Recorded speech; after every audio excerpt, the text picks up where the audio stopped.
Hello and thank you for tuning into episode 8 of Millennial Learnings. You all voted that negotiation should be the next topic on this podcast. And if you're watching this, thank you so much for tuning in. If you prefer to listen while you're going for a walk or at the gym or while you're driving in your car to work, please head to the link in my bio on Instagram or search for Millennial Learnings on Spotify, on Apple and on iTunes and other streaming platforms to listen. Negotiation is something that I love. As a salesperson, it's something that I've been doing for years. And it's something that I do in my personal life as well, and many family members and friends that have ever gone shopping with me or ever discussed anything around shopping would know how much I love a good haggle or a good negotiation. So in this podcast, I'm going to talk about when you might negotiate, how and why I believe it's so important to know. So let's get on with it. All right, to start, negotiation. Why should you do it? Why should you learn this as a skill? Now, when we start talking about when you're going to be using this will start to add up and make sense. But I genuinely believe from sales, negotiation is one of the most valuable skills in my life to date. And negotiation doesn't have to be going back and forth and haggling and getting a better deal.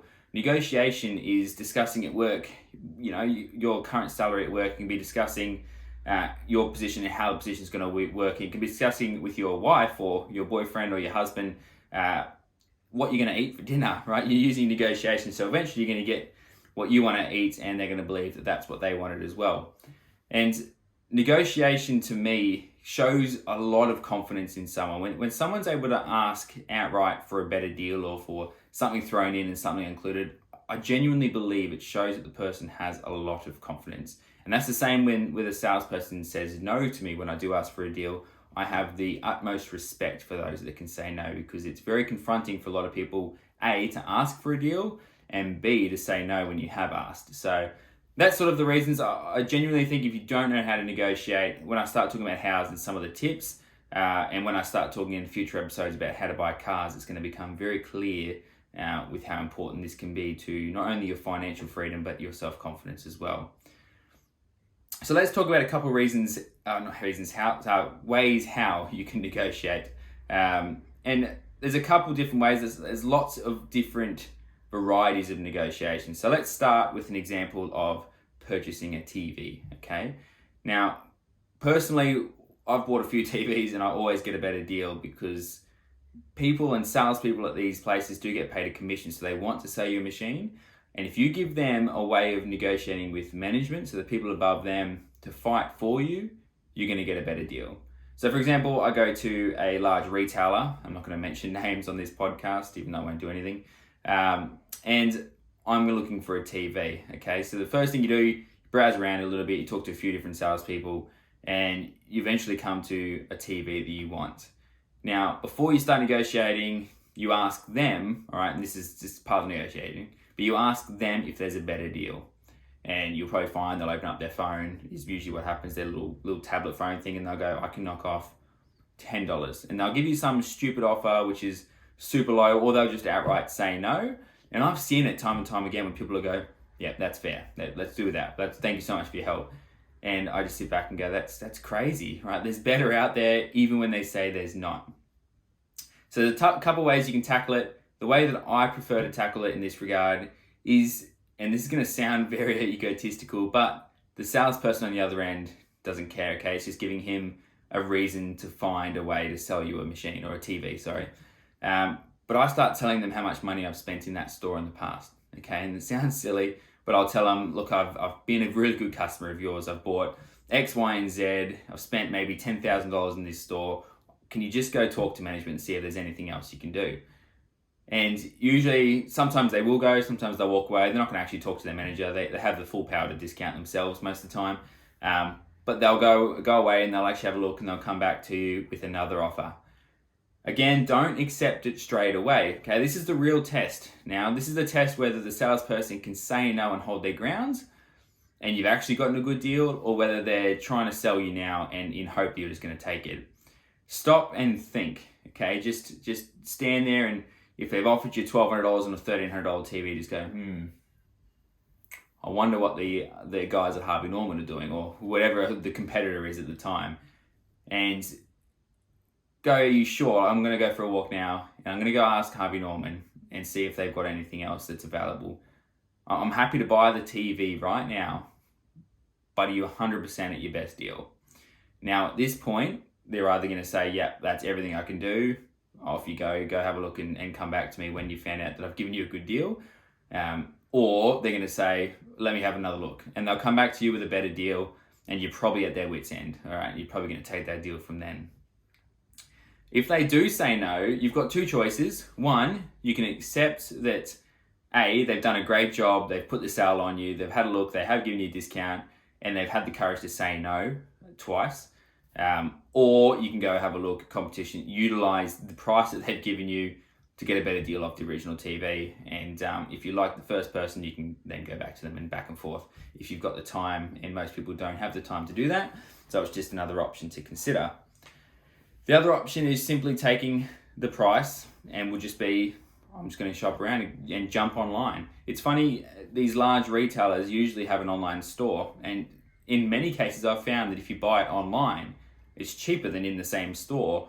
But the people in the store, if you show them the price online, will just match it or beat it, and it's their own price. It's really crazy. It's this weird world that we live in at the moment, but it's actually worked for me on multiple occasions, which I just find absolutely crazy. But if you're looking at appliances, for example, there's lots of places you can search. Appliances online usually have some really good deals, but because you got to get delivery, the guys in retail stores will generally price match, and it's there. You don't have to get delivery fees, and you don't have to wait for it and all that sort of stuff, and there's other options there for you. So the other part of negotiation isn't related to money, okay? It's related to value, all right? And let's talk in a professional sense, okay?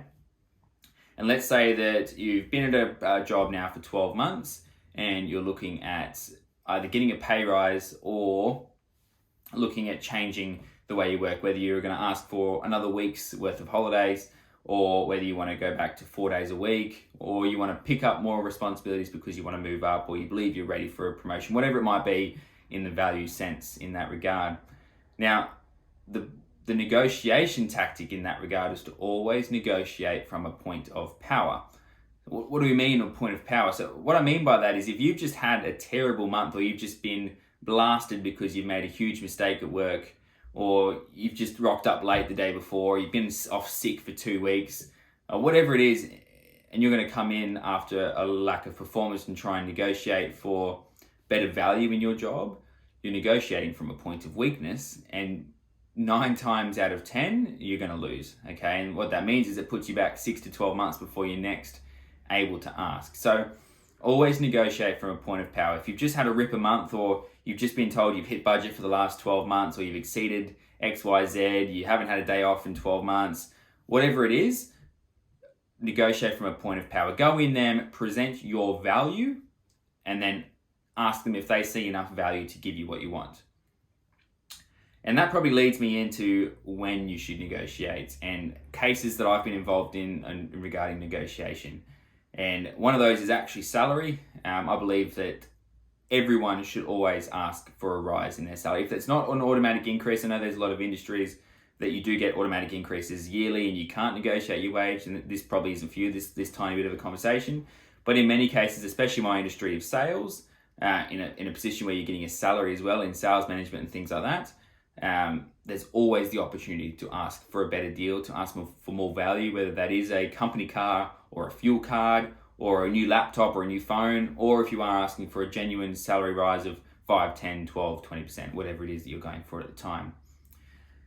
Now, in many cases, okay, there's a couple ways of doing it, but in many cases, the management's going to outright say, no, they're not in that position, blah, blah, they can only offer you X amount of dollars, or they're going to ask you for your position straight up front. So, for example, I went into a negotiation for a salary. It was actually a negotiation over my commission structure, it ended up being, because they don't change their base salary at that particular position.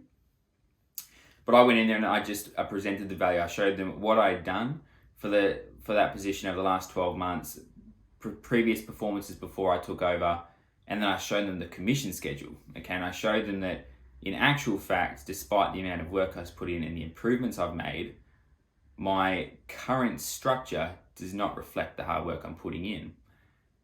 And what I did there was I actually managed to get them to agree. Okay, and I tried to stronghold them and get some extra incentives, which didn't work, but we ended up coming to an agreement where I went to them with a proposed change in my structure, and they would either agree or we would negotiate. We ended up negotiating and coming to an agreement. And I did that twice, okay, within a 12-month period. And the reason I did it twice was that I kept building value, I kept innovating, I kept trying new things. And in my personal opinion, the pay was not matching the efforts. And completely off topic, I guess kind of on topic, but just remember, even as an employee, if you can show your value within a company, if you can show that you're attempting to help them move forward, if you can show that you're working your ass off to assist that company, you deserve the right to ask for more money. You deserve to know your own value. And if you don't feel like you're being valued, and I say this to a lot of guys, and finally I'm starting to see people move, but know your worth. If you genuinely believe you are better than what you're being paid, or you're better than what you're being offered or treated, ask to be treated better, ask for a better deal, or simply go find someone that knows your value. Now that's completely off topic. Anyway, so let's keep going with when you can negotiate.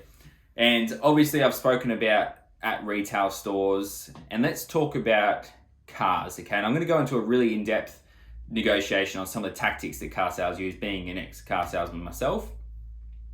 But I loved when customers won. And that sounds stupid, but it used to make me excited because it was so much fun when a customer won, because as a salesperson, your job is to make as much profit as possible. And for a customer to win, okay, for a customer to get a genuinely good deal, they have to put up a very, very hard bargain. All right. And I never liked winning because I lost the profit. I just liked the fun of the negotiation. But the tactics that I found that they were using was just a simple lack of fear. Now, everyone knows that salespeople get paid per item, in this case, vehicle they sell. So it's within the best, obviously it's the salesperson is going to want to sell the car. So it's in their best interest to sell that vehicle to you or that item to you so that they get paid. So there's two ways that they usually won, and one of them worked against me and the other one didn't. But the one that didn't work against me, that I saw work against a lot of other people, was simply building an insanely good relationship. So I remember seeing customers that would come in, and it was mainly against the new guys in town, so the new salespeople, and they would just build huge relationships. You see these guys, they come back from a test drive and they're laughing. The salesperson's told them everything about their life because the customers showed a genuine care and interest. And what ends up happening is that at the table, they go, come on, mate, like, we've just spent all this time together. You're a really cool dude. Help me out. And time again, we'd see weak salespeople. We would see them cave, and they would try and put up a fight, and instead of negotiating, they would just ask what the customer would want. Well, what price do you want to be at? What would you pay? And they're on the phone, they're arguing with their manager at the time, which ended up being me after a while, to try and get a deal over the line. And they will always win. Those customers always won because the relationship was on the wrong end, but that's a training discussion with salespeople down the track. But the other way that they would negotiate was a simple lack of fear. So they didn't care if they didn't buy the car, and they showed it. So the people that won were able to walk out of the dealership and wait for you to call. So if you're looking at buying something substantial, probably not in property market right now because the property market is booming and you can't afford to lose it. But in car sales, in furniture, in TVs, in anything substantial where you're going to be, you're the point of power. The person on the other end is getting paid if you buy it, but if you leave, they're not getting paid, so they're going to want you to sell, is to negotiate until they say no, and then leave. And as you're leaving, usually they're like, where are you going? We've just spent all this time. And then you can say, I'm just not happy with the price. And say, give them your number, say, call me if you can do better. And trust me when I say that I reckon 85% of the time, if not more, you'll get a call because 100% they can do better, but at the time they weren't allowed. And when you leave, and trust me, I've been on both ends. I've been the salesperson going to the sales manager going, I need to sell this car. But on the same time, I've been on the sales manager side having salespeople come to me going, I need to hit my bonus. I need to sell this car. What can we do? Are you sure there's nothing you can do that's better? Can we take X, Y, Z out? Can we throw in some car mats? Can we do something to get this deal across the line? And they will always call you with a better deal. And again, if they call you when they can't do any better, then you've got a decision to make. You've probably worked into their call. You've probably actually got yourself a good deal.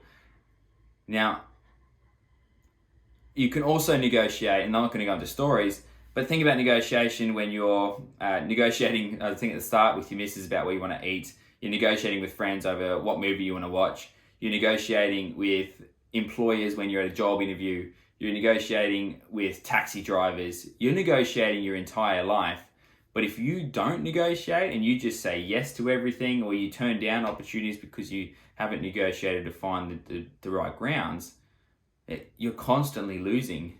And I'm going to go off tangent again here, but I see people not negotiating. Okay, I've seen people pay full price for cars. I've seen people pay full price for furniture, and instantly you just go online, you find a better deal. And that's fine. There's people out there that obviously don't care. They can spend all the money in the world and it doesn't affect them.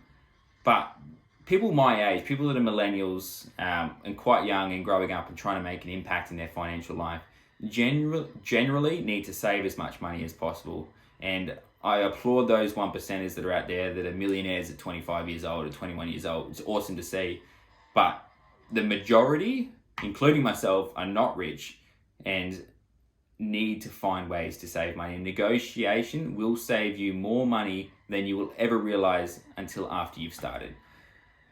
There's a bit of blabble throughout that episode, and keep an eye on my Instagram at Nathan Simon Says, because there's more content to come on there, short videos, some small quotes and tips. I'd love to hear your feedback. I'd love to know if there's anything further you want me to discuss on this. Hit me up through socials and let's keep talking. Keep an eye out for the next episode, and please, if you haven't already, jump onto iTunes and rate me 5 stars. Keeps me going. I'm not doing this for any financial gain. I'm just trying to pass on the knowledge that I've learnt in my 24 years now, coming up to 25 years, where I've been lucky enough to go through some of the steps in life quite early and make a lot of mistakes along the way. So thank you again for tuning in, and I'll speak to you next time around.